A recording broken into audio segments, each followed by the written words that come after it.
Hola, ¿qué tal? Bienvenidas, bienvenidos. Gracias por acompañarnos una emisión más de la Náusea TV. El día de hoy estoy con Rafa de la Garza, con David Chalapaxian. Vamos a tocar un tema que no podemos dejar de revisar en función, bueno, de lo que se viene ya para el próximo año. El día de ayer anunció el INE que a finales de noviembre van a empezar las precandidaturas y tenemos ya una lista definida por parte de Morena de quiénes van a participar en los 9 estados, en los 8 estados, en la Ciudad de México, en los que va a haber elecciones el próximo año. Ya tenemos una lista más o menos definitiva de quiénes son los que van a participar en este proceso interno que ha venido, que ha sido organizado por el partido, por Morena, para la elección. Ya sabemos que la figura, digamos, en términos formales, es la de coordinador de defensa de los comités de la Cuarta Transformación, pero que en términos estrictos se trata de la elección del candidato que va a competir en las próximas elecciones de mediados del año que viene. Por cuestiones mediáticas, por cuestiones de cómo se conforma la agenda pública, la agenda política de este país.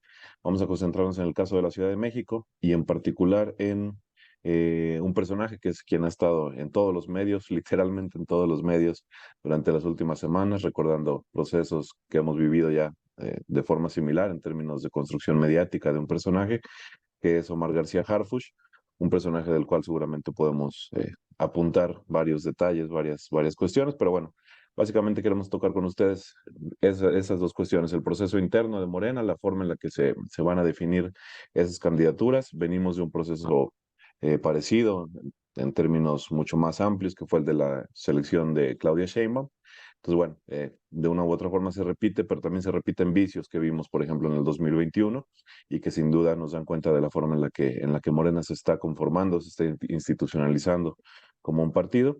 Y el caso de García Harfuch, que bueno, tiene antecedentes personales, laborales, que seguramente podemos tocar y que representa, pues digamos, una afrenta más a los sectores más movilizados dentro del propio Morena. Entonces, en ese sentido, hay otras candidaturas, no vamos a tocar todas. Por ejemplo, en el estado de Veracruz tenemos ya definida una lista que se propuso primero de 4 personas. La dirigencia nacional agregó otras dos, que eran el coordinador precisamente de los programas sociales aquí en el propio estado de Veracruz. Entonces, bueno, son procesos que se van a ir definiendo poco a poco. Podemos empezar en ese sentido, como lo comento, platicando un poco acerca del proceso que lleva Morena, más allá de tocar a cada personaje, a cada estado, sino en términos, digamos, globales. ¿Cómo está trabajando Morena? ¿Cómo está funcionando? De nuevo las encuestas, de nuevo las acusaciones de dedazo, de imposición desde las dirigencias, tanto de Los Pinos como de, bueno, del Palacio Nacional, como del propio partido. Entonces, bueno, Rafa, ¿por dónde comenzamos? Sí, saludo a Misael, Héctor, un gusto estar aquí con ustedes, con nuestro auditorio. Y pues mencionar que, bueno, básicamente hay dos posturas con respecto al proceso como tal, una entusiasta, ¿no? Que básicamente lo que dice es, se acabó el dedazo, ahora sí, competencia, todos los estados tienen candidatos o precandidatos o pre-precandidatos o como usted los quiera llamar. Pues estamos frente a un hecho inédito, donde realmente la transformación es evidente. Esa es una postura que en lo personal comparto a medias, por decir, ¿no? Porque en realidad, sí, como menciona Héctor, esto ya tiene antecedentes, esto no es un proceso nuevo, esto tiene ya, va para 6 años desde que llegó el presidente e inclusive antes. Es decir, vamos a dar la impresión, ¿sí?, de que vamos a abrir el juego de las candidaturas, pero luego vamos a hacer una encuesta que nunca nos dicen cuál es la metodología. Bueno, a veces no nos dicen ni cuántas encuestas sacaron ni a quién se encuestó. Entonces, para empezar ahí, esto pierde mucha seriedad. Lo que sí sabemos es que todos estos personajes que están en la lista en los distintos estados van a quedar, ¿sí? Es más, ya algunos ya saben que no van a ser ellos, ¿sí?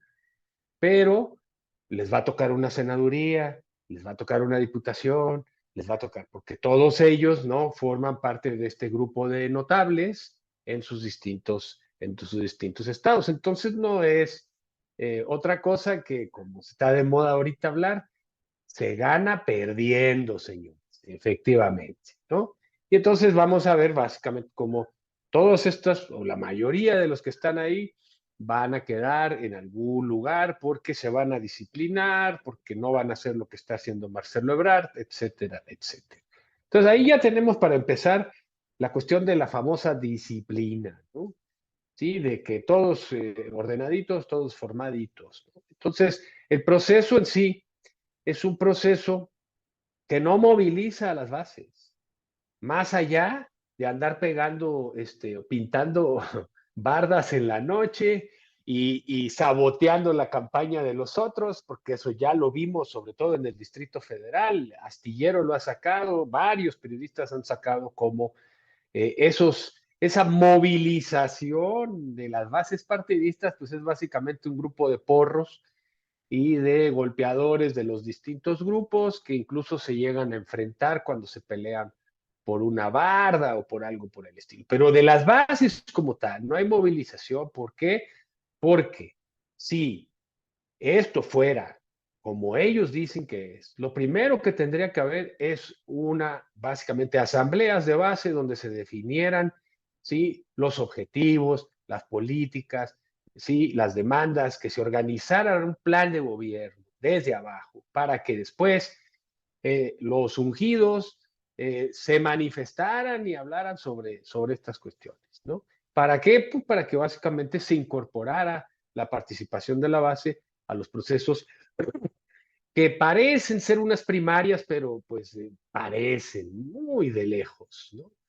No, no, no es algo como lo que suceda en Argentina recientemente, lo que sucede actualmente en Estados Unidos. Digo, no lo digo porque sean ejemplares los procesos, pero son primarias en donde se compiten realmente. Aquí no, ¿sí? Aquí no hay, para empezar, participación de la base. La base participa como acarreada, apoyando a los que les dicen que hay que apoyar, dependiendo si trabaja en el gobierno del estado, si trabaja en el gobierno municipal, si trabaja etcétera, etcétera. Entonces, se dividen entre ellos dependiendo de su líder, básicamente como camarillas políticas, ¿no? Y recordemos que las camarillas políticas, a diferencia de las fracciones, no tienen proyecto. El proyecto es la persona, el individuo como tal. Y lo que él diga es ese proyecto. Entonces aquí no tenemos esa dinámica. Y es lo primero que hay que señalar en el proceso. La base no participa, lo hace de manera pasiva y en muchas veces acarreada, ¿no? Entonces, bueno, esto nos recuerda a los viejos tiempos de ya saben quién. Y no me refiero al presidente, sino a ya saben quién, su partido original, vamos, ¿no? Entonces, eso por un lado. Luego, las encuestas, pues es patético. Ya lo vimos con el Distrito Federal, no sabemos, en realidad se manejan números, nadie dice cómo es la metodología, si es por teléfono, si es en persona. No hay ninguno. Y todos sabemos que encuestas que no tienen metodología son sondeos de opinión. No le busque. Las encuestas son otra cosa. Son sondeos de opinión. Sí, es como cuando está usted en la tele y va jugando el América contra las Chivas y entonces a usted le preguntan, oiga, ¿y cree que el América va a meter un gol? Oiga, ¿y cree que la Chivas? Esas cosas no tienen ningún sentido, no representan a nadie. Máxime, si es a la población abierta, menos todavía, que eso es lo que más o menos algunos tímidos críticos morenistas han señalado, diciendo, bueno, pues cuando menos que sea entre la base, ¿no? Entre los que están registrados como morenistas. Entonces, básicamente tenemos procesos dirigidos desde arriba y además con el detallito ahora, los de que tienen que tener una cuota de género. Esto implica entonces, sí, que si usted en su estado quiere votar por un hombre y usted cree que su candidato es hombre, independientemente de su respeto a los derechos de género y todo lo que usted quiera, va a ser arriba, desde arriba, que se va a definir quiénes van a ser las mujeres y dónde van a estar para cumplir con esta eventual cuota que ya el órgano electoral planteó. Entonces, esto significa que aún así, pues todavía se reducen más en función de qué, pues de los juegos políticos, de las posiciones, ¿sí? Y de los apoyos locales, tanto de empresarios como, no me lo vaya usted a negar, del propio ejército y las Fuerzas Armadas. Están participando, téngalo usted por seguro, que están participando y están planteando. Y ahorita todavía no ponen candidatos militares, espéreme tantito, no se apure al tiempo. Entonces, claro, tenemos ahí un proceso de decisión que viene de arriba. El presidente dice que no se mete para creerle al señor presidente. ¿Cómo? O sea, pues si todos sabemos que toda su planilla está volteando a verlo, a ver si hace un gesto para acá, un gesto para allá, todos lo sabemos. Entonces, bueno, probablemente no intervenga como Echeverría en sus mejores momentos y el sistema político mexicano tradicional, pero de que interviene y que puede nivelar, o mejor dicho, inclinar la balanza para un lado o para otro, es más que evidente, ¿sí? Ahora bien, en esta parte del proceso, pues ya nada más plantear, sí, que más allá de que efectivamente no es exactamente igual como se hacía antes en lo oscurito, ¿sí? Lo único que vamos a echar de menos son movilizaciones sinceras en las que se apoyan los distintos candidatos, ¿sí? Sino que vamos a ver básicamente como lo vimos con la presidencia de la República, con que los candidatos se disciplinen, apoyen al bueno, se alíen con él y con eso tienen garantizado 6 años más de carrera política, ¿no? Entonces, no veo un esfuerzo sincero por mejorar estos procesos, por darle vida al partido, a Morena, en los estados, sino de asegurarse que el candidato sea un candidato que esté amarrado con tirios y troyanos en sus distintos estados, que tenga recursos económicos para financiar su campaña, porque Morena no les va a dar mucho de lo que le dé el INE, ¿sí? Y sobre todo que logre establecer amarres y alianzas con opositores, ¿sí? Y bueno, ya nada más para terminar, varios chapulines en la lista, ¿no? Varios chapulines revividos, zombies, etcétera, que pues son parte de esto que se suben al tren, ¿no? En última hora y algunos de ellos con posibilidades de llevarse el premio mayor. Entonces ese sería mi comentario de entrada, Héctor. Sí, de acuerdo. David, ¿por dónde continuamos? Nada más decir que Morena está efectivamente institucionalizado como un partido más a la vieja usanza. Y comentabas ahorita la famosa expresión esta del fiel de la balanza, ¿no? Pues sigue funcionando y cada vez más lejos de un movimiento que sí existe, un movimiento más o menos movilizado dependiendo de regiones, de circunstancias, pero que está completamente borrado de la toma de decisiones, como por otro lado no ha sido de otra forma durante los últimos años. David, seguimos. Sí, bueno, yo quisiera un poco ahondar las ideas que ha puesto Rafa y señalar que pues hay dos líneas, ¿no?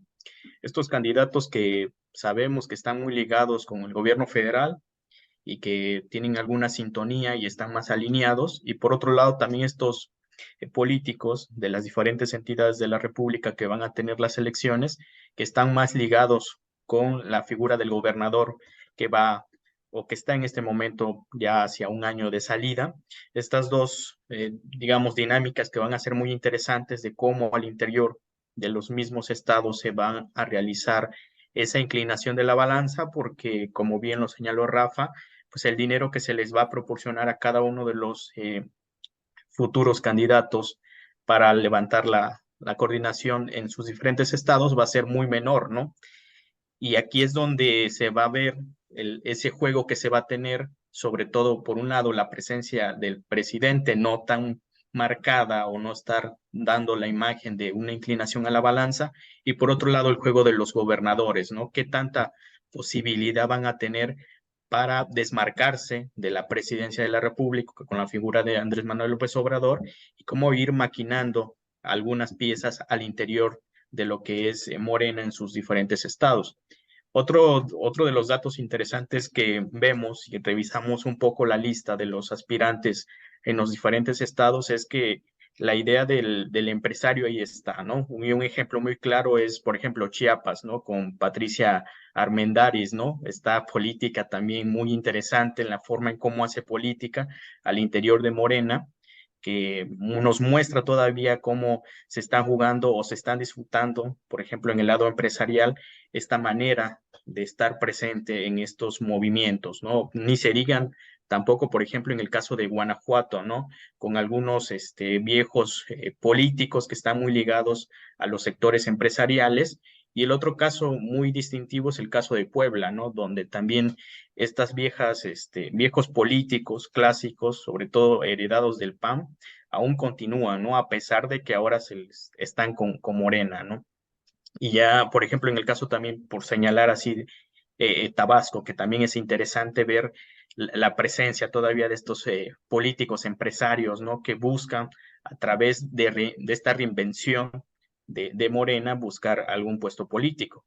Aquí es muy interesante ver, y ya ni se diga Veracruz, ¿no? Veracruz, que también es interesante ver cómo se están fraguando desde diferentes regiones, digamos, estos políticos, ¿no? Políticos que están más con la sintonía hacia la figura del presidente y algunos que están más con la afinidad hacia la figura del gobernador, ¿no?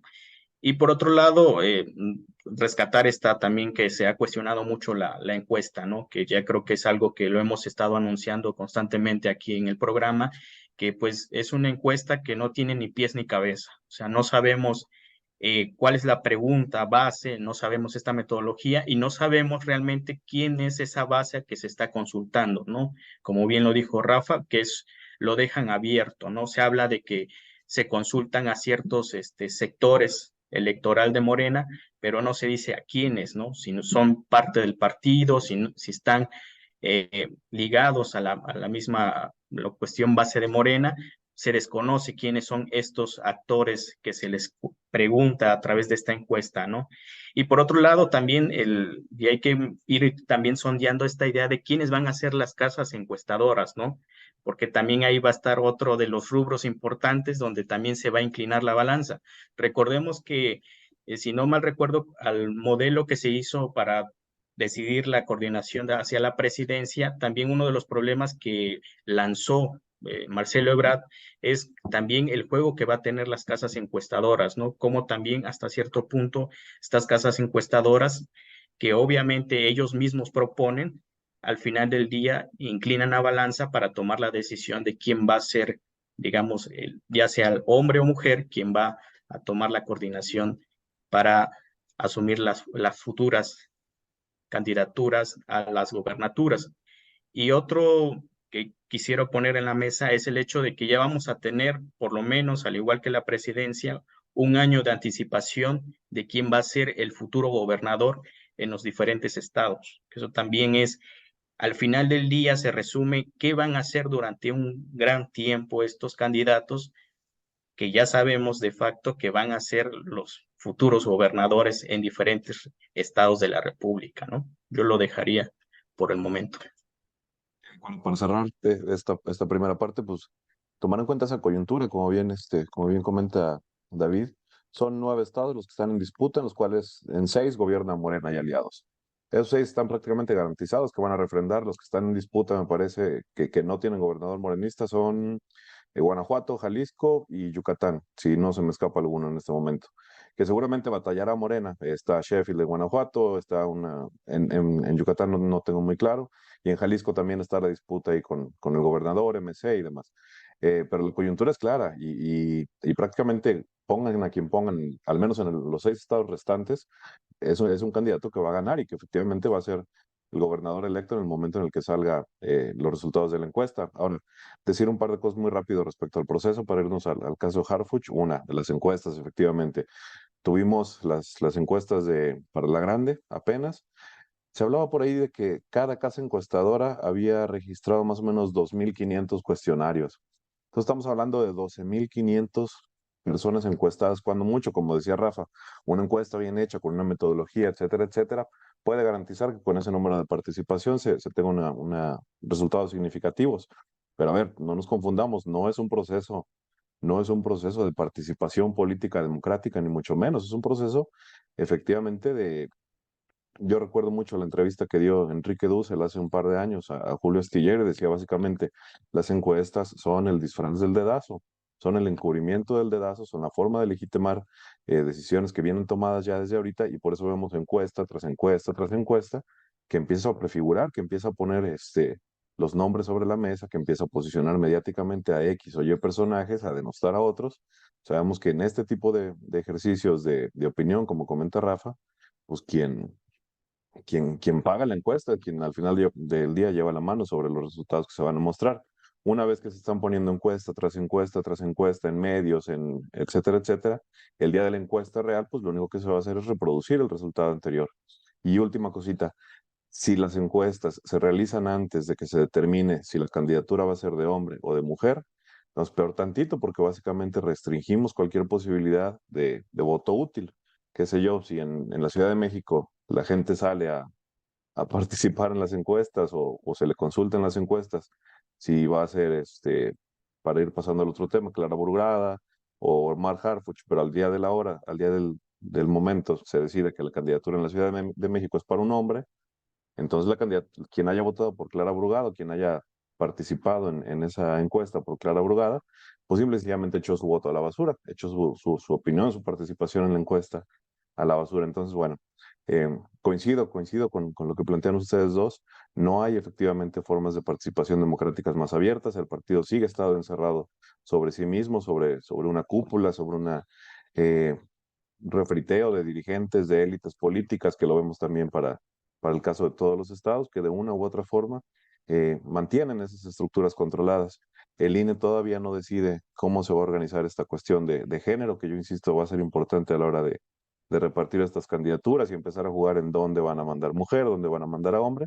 Pero lo cierto es que en la coyuntura que tenemos, olvídese de que tengamos encuestas de las que más o menos tuvimos una metodología pública, como fueron las del caso presidencial. No, acá, como dice David, probablemente sean encuestadoras locales, más pequeñas, con muchísima más opacidad, y seguramente veremos cómo los manejos de la dirigencia del partido se sigue haciendo desde arriba. Entonces, bueno, pasemos sin más al caso de la Ciudad de México, en particular este personaje, Omar García Harfuch, miembro de una ilustre familia de políticos y militares mexicanos, un policía de formación, un policía de carrera, que bueno, parece que de la noche a la mañana se convierte en el favorito de Claudia Sheinbaum y del presidente pareciera ser que también, y se perfila como la candidatura por parte de Morena para el gobierno de la Ciudad de México. Están contendiendo también una serie de personajes, el doctor Hugo López Gatell, Clara Burgada, quien ya mencionaba yo, y un par más ahí de relleno, pero bueno, eh, tal pareciera ser que la contienda es entre García Harfuch y el otro par de personajes, claro que con Omar García bien posicionado, insisto, en medios, aunque no necesariamente políticos, pero sí del corazón, sí está Nota Rosa, etcétera, etcétera, que el hombre es más guapo y que no sé qué, haciendo una especie de símil a campañas que ya hemos visto, insisto, sobre todo para el caso de Peña Nieto. No son pocos los que lo han señalado, hay incluso mediciones de medios que señalan que la campaña de Peña Nieto se queda corta respecto a los recursos, respecto a la forma en la que se está moviendo en redes, en medios, etcétera, etcétera, este personaje saliendo por todos lados. Entonces, ¿qué implica ello? Más allá de lo que ya comentamos en términos del proceso interno, en específico la figura de García Harfuch, ¿qué significa? ¿Qué nos dice? ¿Quién se arranca? Bueno, de ilustre la familia, pues hombre, digo, eh, por decirlo de manera elegante, pero una familia conocida, ¿no? Que ha estado en momentos críticos y claves en este país, ¿sí? Y que lamentablemente alguien decía en los medios, no, pero es que Omar, ¿qué culpa tiene su abuelito? Además, su abuelito se murió cuando él tenía 4 años. Y pues su papá, pues sí anduvo en la guerra sucia, pero bueno, pues ya no era militar, era civil, pero él qué culpa tiene. Bueno, no es una culpa, no se pase películas. Si usted vive en un ambiente familiar en donde esos personajes son héroes, son personajes centrales en la familia, ¿usted qué cree que va a aprender? ¿Usted cree que en la familia de García Harfuch le señalaban, sí, la tragedia, el genocidio cometido contra los estudiantes en el 68? No, al contrario. Lo más seguro es que le dijeran que su abuelo salvó a la patria y que gracias a su esfuerzo México no está en manos de comunistas. Entonces, usted imagínese escuchar eso todo el tiempo. Pero además, no le dio para ser milico, porque pudo haber sido militar, pero se quedó en policía. O sea, le gustan las armas, le gusta, pues, y usted cree ¿de dónde cree que sacó eso? Si su abuelito se murió a los 4 años, ¿dónde vio eso? Es el ambiente familiar en que uno crece. Eso es lo que nos forma. Y si usted está en un ambiente familiar donde la historia está contada de una manera, usted va a asumir esa historia. Ni siquiera se va a preguntar porque criticar eso, es criticar a la gente querida, a sus padres, a su familia. Entonces, esa es la formación y se le nota. No tenemos a un intelectual en García Harfuch, con todo respeto. ¿Sí? Tenemos, como dice, un personaje que está haciendo una campaña muy parecida a la de Peña Nieto, muy parecida. Omar, bombón, te queremos, ¿no? O sea, ese tipo de cosas que se oyen recurrentemente, los selfies, las frases vacías, huecas, porque es hasta medio bobo el hombre. Digo, no me gustaría encontrármelo en la noche con una pistola en la mano, la verdad, no me gustaría. No sé por qué, no me pregunten, nada más como intuición. Pero a lo que voy es, tenemos un personaje con una formación en la que la solución al problema en la Ciudad de México es policíaco. ¿Sí? Ahora, lo interesante aquí, más allá de las virtudes o no de este señor, lo interesante aquí es cómo se llegó a eso y cómo lo escondieron, ¿sí? Y cómo surgió de repente de la nada, porque no era candidato, él no estaba, ¿sí? Y aquí es lo interesante, porque para algunos, y servidor, creo que es una de las primeras decisiones que toma Claudia Sheinbaum en función del futuro político de este país. Tan es así que el presidente dijo, yo ya entregué el bastón de mando, justo cuando le preguntaban si él estaba apoyando a García Harfuch o a Clara Brugada.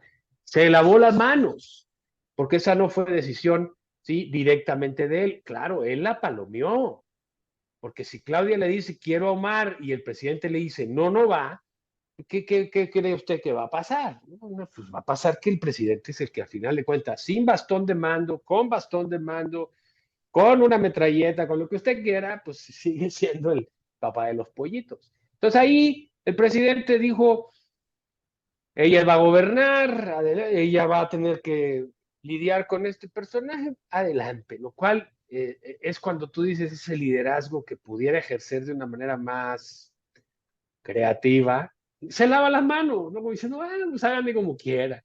Y entonces entra un personaje que tiene recursos, deje usted su familia, la cantidad de recursos, los aliados que tiene, ¿sí? Y eso es precisamente su fortaleza. Y es por eso que Morena, en mi opinión, va a apostar por él, ¿sí? Para asegurarse la ciudad. Ahora, esto va a generar mucho conflicto porque ya lo hemos estado viendo en los medios, de amplios sectores que apoyan a Morena y que no están de acuerdo con que un policía llegue a la Ciudad de México, ¿sí? En detrimento de una mujer que ha trabajado y trabajado y trabajado en una visión que, en mi opinión, está más cerca de este humanismo cuatroteísta, ¿sí? Que la visión policíaca de seguridad. Pero es que en eso se mueve el sexenio. Hoy ya no puede usted negar que la inclinación del presidente por las Fuerzas Armadas no es una casualidad, un accidente, es una propuesta, una política gubernamental. Y la otra es la propuesta humanista, ¿no? Digamos que la zanahoria y el garrote, para decirlo de alguna manera, para cuadrarlo bien. Y eso es lo que veo. Comentarios sobre Veracruz.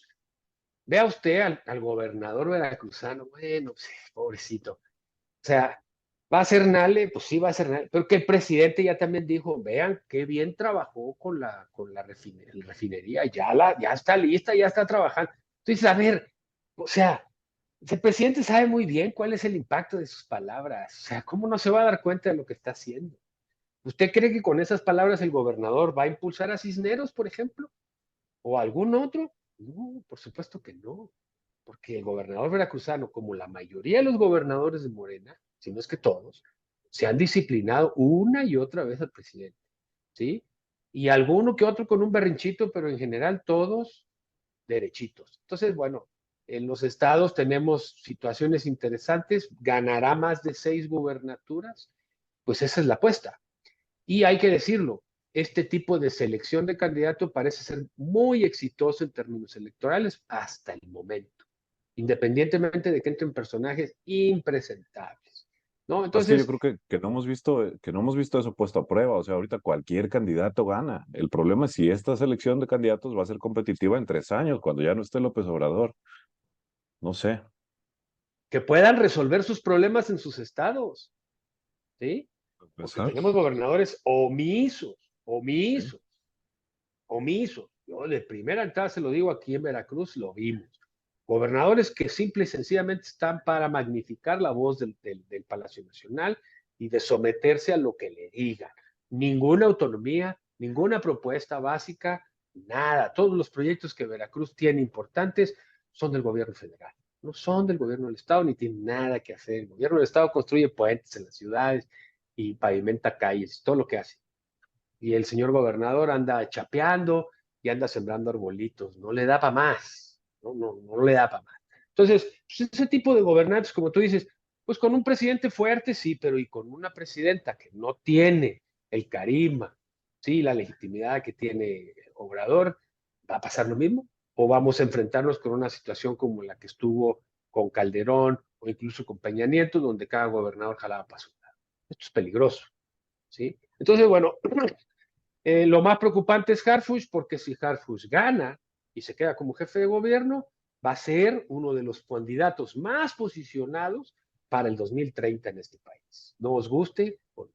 Y yo ya lo he dicho esto y lo repito. Y con eso, ¿sí? Le ponemos la cereza al pastel de toda esta militarización que hemos estado viviendo en los últimos 18 años. No en los últimos 6, en los últimos 18 años. ¿Sí? Entonces, bueno, pues estaremos atentos. No creo que haya muchas sorpresas. Y en el caso del DF, pues veremos si esto no tiene como consecuencia que vuelvan a tener el desastre que tuvieron, ¿sí? Hace la elección pasada, cuando quedaron, perdieron varias delegaciones, perdieron la mayoría en el Congreso, etc. Pero más aún, lo que está en juego en todo caso es mantener una mayoría simple, cuando menos en el Congreso de la Unión. Yo desde ahorita se lo digo, probablemente ganen una mayoría simple, pero una compuesta como la que tuvieron en 2018 no va a volver a pasar, y menos con candidatos chapulines como los que de alguna manera van a quedar, ¿no? Eso se lo puedo decir desde ahorita. No van a ganar el Congreso de calle, no lo van a ganar, y menos así. Y los congresos locales, veremos. El caso de Jalisco depende básicamente del gobernador y del movimiento ciudadano, ¿sí? Si ellos sacan un candidato y se alían con la derecha, o si se alían con Morena, está por verse, pero va a ser difícil ganar ahí, ¿sí? Entonces, bueno, estaremos atentos aquí, ¿no? Eso Pasa lo sería que de mi pasa. parte. Pasa lo que pasa. Efectivamente, por ejemplo, en Guanajuato, quien está compitiendo, Sheffield, es un panista que ha sido alcalde por el PAN. Y lo mismo vemos en todos lados. Y lo que comentas respecto a la operatividad de los gobernadores, pues es que ni siquiera tenemos que esperar a que se vaya López Obrador. Ahí está Chiapas. ¿Cómo está Chiapas, no? Con un gobernador que es familia del secretario de Gobernación y no sé qué tantos cuentos. Y mira cómo está Chiapas, hecho un polvorín y como en los mejores tiempos de los 90. David, seguimos. Sí, yo quisiera un poco rescatar lo que menciona Rafa sobre esta cuestión de la carga histórica familiar, ¿no? El caso de García Harfuch, pues sabemos que su papá fue director federal de seguridad del 76 al 78 y su abuelo Marcelo García Barragán, pues fue secretario de la Defensa Nacional, no fueron cualquier personaje al interior del sistema policíaco y en la Secretaría de la Defensa Nacional.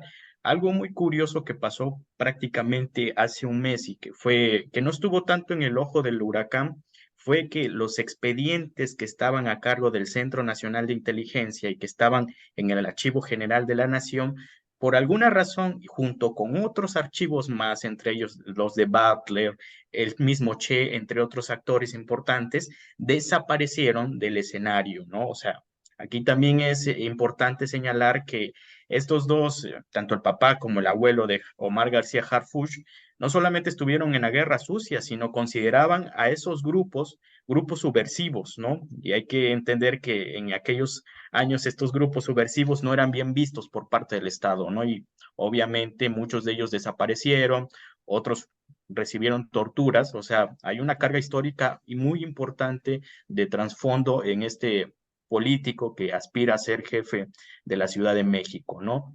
Y aquí es importante también señalar que Omar García Harfuch, aparte de estar bien posicionado en las redes, una periodista que nos podrá gustar o no, que es Anabel Hernández, durante mucho tiempo ha denunciado públicamente, no solamente a través de conferencias, sino libros, como Omar García Harfuch, aparte de que no accede a ser militar por cuestiones de que no les da intelectualmente y no pasa algunas pruebas psicométricas al interior de la Policía Federal, que eso también es muy interesante, que la misma policía dice que no tiene las condiciones intelectuales para ser policía. A pesar de eso, se hace de buenas redes durante el periodo de Genaro Luna, Palomino, y lo llevan y lo, obviamente, a recordar que también estuvo dentro de esto que ya hace unos días se comentó que fue la construcción de la verdad histórica, ¿no? Que el mismo presidente de la República dijo que sí participó, estuvo ahí dentro de esas reuniones, pero no fue parte total de la construcción de la misma verdad histórica.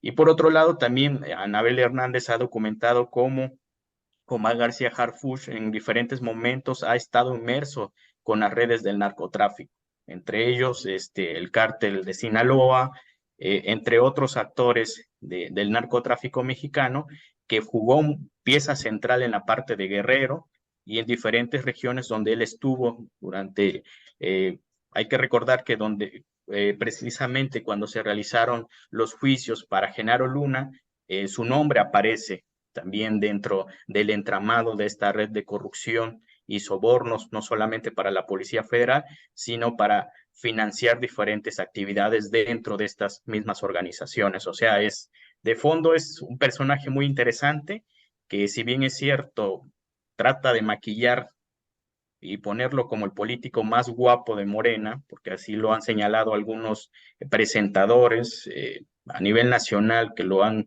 señalado como el político por parte de Morena mejor posicionado, pero solamente es porque es guapo. Imagínense el bagaje que indica señalar que solamente por ser cara linda va a llegar y aspirar sobre todo a tener un puesto importante dentro de este entramado, a pesar de que no llegue a obtener el electorado al interior de Morena, ¿no? O sea, es una figura muy, muy interesante, como bien lo ha señalado Rafa, como desde sus inicios como policía ya está inmerso en ámbitos de corrupción dentro del narcotráfico, incluso es una de las figuras claves para entender el proceso de la matanza de los estudiantes en Ayotzinapa. Hay que recordar que él estuvo en uno de los puestos directivos de la Policía Federal y que hasta la fecha todavía lo hemos anunciado aquí en este programa, todavía este entramado de la verdad histórica no ha quedado resuelto, porque hace unos días el presidente mencionó que sí está el Estado, pero no participó y no quiere darle esa acreditación de quiénes fueron estas piezas claves, entre ellos Omar, que estuvo involucrado, ¿no? O sea, es interesante cómo esa misma carga histórica familiar pues se incorpora, como lo dice Rafa, en muchas de estas funciones que ha ocupado en diferentes momentos y en diferentes puestos Omar García Harfuch, ¿no? Y en el caso de Veracruz, pues vemos que es incluso anterior de que saliera la lista, parecía que era un desfile de políticos. Incluso yo pude documentar mínimo 10 aspirantes a la gobernatura. Obviamente se tuvo que recortar el número de candidatos para hacerlo un poco más equilibrado, sobre todo en este caso la cuestión de género, integrar a las mujeres, ya ni se diga el número amplio de candidatos de hombres que estuvieron figurando y tratándose de registrar, pero también nos habla también de cómo pues prácticamente es un juego de redes de poder al interior de Morena, ¿no? Y que está inclinado prácticamente hacia una candidata, en este caso que es la secretaria de Energía, que dejó hace unos días su puesto, ¿no? Y pues yo lo dejo por el momento. No, de acuerdo. Y lo mismo para todos los estados, para todos, lo que tenemos es un reciclaje de élites, que algunas de nuevas, algunas de Morena, pero otras viejas. Pocas familias, yo creo, ilustran la construcción del Estado mexicano como los García. Son los tres García, nada más por seguir insistiendo en la carrera de la familia, ¿no? El abuelo funciona prácticamente cuando el ejército empieza a introducir cultivos de amapola y de marihuana en la sierra. El ejército empieza a introducir cultivos de droga. Y el otro, bueno, yo creo que es el arquitecto de la estructura policíaco-militar que tenemos efectivamente desde los 94, desde el 2000, García Paniagua. Por ahí los chismes y demás decían que García Paniagua era efectivamente el tapado. Ya no más que entra Salinas y le gana el mandado. Ojalá le pase algo similar al hijo, nieto, etcétera, etcétera. No, Pero bueno, perdón, nada más comentar, qué casualidad que se pierden esos documentos que seguramente incriminaban a la Dirección Federal de Seguridad y al Ejército. Y ese es el talón de Aquiles de Omar. Y eso es lo que no sale en los medios. Lo acallan. ¿Y con qué lo cubren?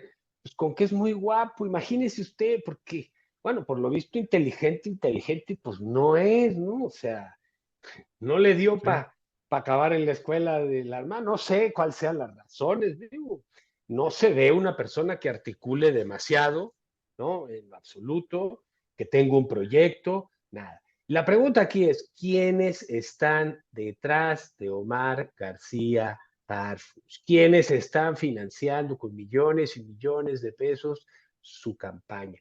No es la base de Morena, perdónenme, ¿sí? Evidentemente. Entonces, esa pregunta le puede a usted servir para empezar a preguntar qué intereses va a defender Omar García Harfuch si llega a la jefatura de gobierno. Ya nomás ahí la dejo, ¿no? Ahí usted sabrá. Y esa es la cuestión, efectivamente, ¿quién lo puso hace un par de años bueno, hace ya un sexenio en el gobierno de la Ciudad de México? ¿Quién lo acercó tanto a Claudia Sheinbaum? ¿Por qué sigue ahí? ¿Por qué se ha mantenido? Que la policía de la Ciudad de México es más o menos funcional respecto a otras policías que son prácticamente inexistentes a nivel estatal. Bueno, pues es la policía más grande que tiene.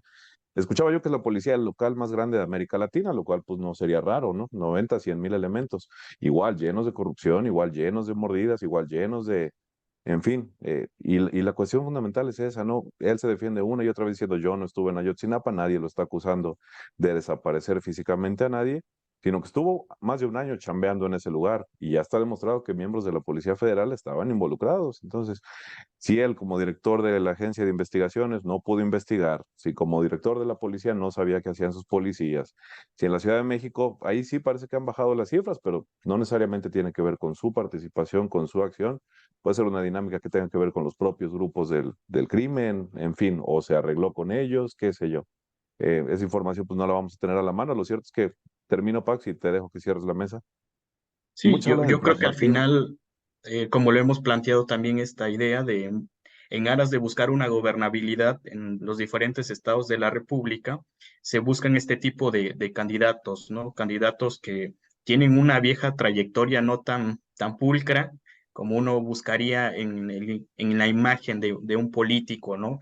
Y también, bueno, un dato muy interesante, por ejemplo, en el caso del padre de Omar García Harfuch, durante su puesto como director de esta policía, estuvo muy ligado con Gutiérrez Barrios, ¿no? Otro de los políticos que no solamente estuvo en Veracruz, que generó una situación muy interesante, o sea, incluso se mencionaba en algunos momentos que iba a ser el heredero de Gutiérrez Barrios. Por alguna razón, bajo el contexto no se dio, pero vemos que ya existen ciertos vínculos familiares, herencia de carga histórica, que nos muestran cómo ha jugado su familia en diferentes momentos esas redes, no solamente al interior de ciertas instituciones como la policía, sino también otras redes políticas, ¿no? Yo lo dejaría por ahí, esta idea de la gobernabilidad, esta idea que también ha imperado mucho en diferentes gobernaturas y cuáles son los costos de generar una gobernabilidad al interior de los estados y ya no se diga a nivel federal, ¿no? Si esto que no siempre ocurre, ahí tenemos Chiapas, ahí tenemos varios estados pues que no son precisamente gobernables, ¿no? Entonces, bueno, mucho habla del pragmatismo, de las clases medias y demás, pero si teniendo precisamente el caso de la Ciudad de México, con un personaje como Brugada, que ha venido trabajando por años en la alcaldía más grande de la Ciudad de México, que ha hecho un trabajo razonablemente a pie de calle, con causas sociales más o menos importantes, si frente a eso le pones a García Harfuch y lo impones y se impone la candidata, la presidenta electa a una voluntad que aparentemente sería otra desde Palacio Nacional, bueno, pues ya tendremos mucho hacia dónde dirigir la mirada los próximos años.